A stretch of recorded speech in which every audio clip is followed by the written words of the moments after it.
Mais uma reflexão, um tempo para conhecermos a vontade de Deus através das Escrituras. Bem-vindo a mais esta reflexão.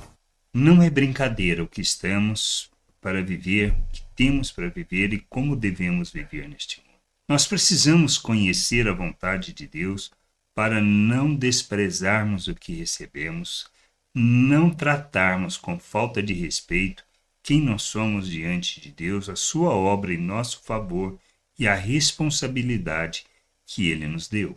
Nós temos que entender isso. Precisamos amadurecer. Temos que deixar de ser crianças, pessoas que vivem segundo a forma de pensar do mundo.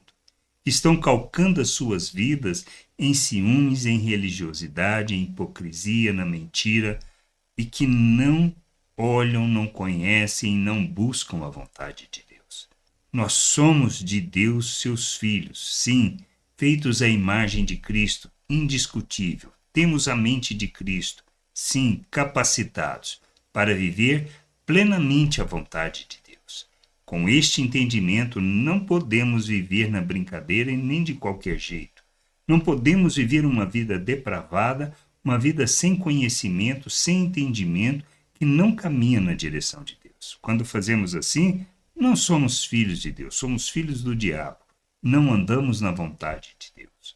É religiosidade e não expressa, não revela o querer e nem a vontade do Pai. Quando Paulo escreve em 1 Coríntios sobre quem nós somos, no capítulo 3, versículos 16 e 17, temos uma noção que não é brincadeira o que temos que viver. Diz assim: vocês não sabem que são santuário de Deus e que o Espírito de Deus habita em vocês? Se alguém destruir o santuário de Deus, Deus o destruirá, porque o santuário de Deus, que são vocês, é sagrado. Como santuário de Deus, como habitação de Deus, como Pedro escreve, pedras vivas do templo que Deus está construindo, porque não é na nossa individualidade que expressamos Deus, mas é na comunidade, como filhos, como igreja, como família, como povo de Deus, chamados para viver o reino de Deus.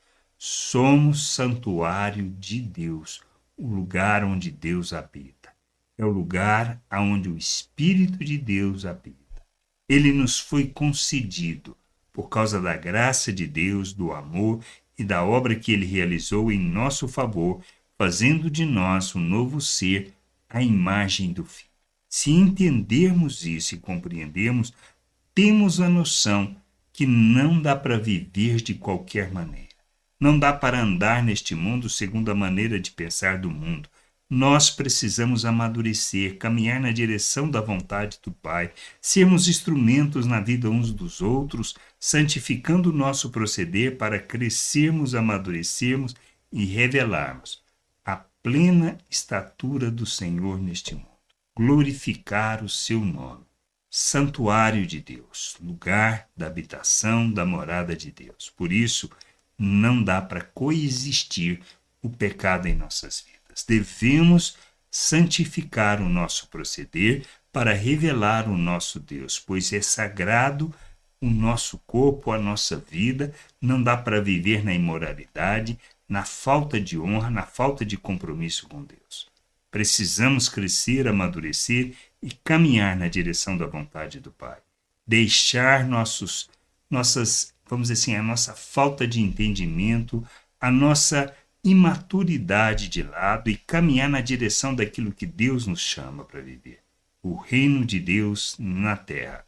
Todo o resto é coisa desprezível que devemos largar para lá, porque nós temos coisas sérias a fazer, coisas importantes que precisamos fazer, que é revelar o reino de Deus neste mundo.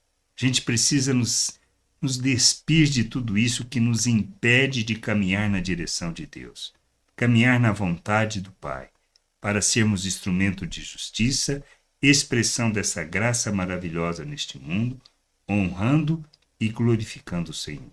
Que a gente possa entender isso e caminhar nesta direção, na direção da vontade do Senhor, glorificando e honrando o seu nome. Graça e paz sobre a tua vida. Amém. Gostou da reflexão? Compartilhe, não deixe de ler as Escrituras. Medite para poder crescer no conhecimento e vontade de nosso Deus e nosso Pai, para que, conhecendo o Senhor, possa o revelar ao mundo.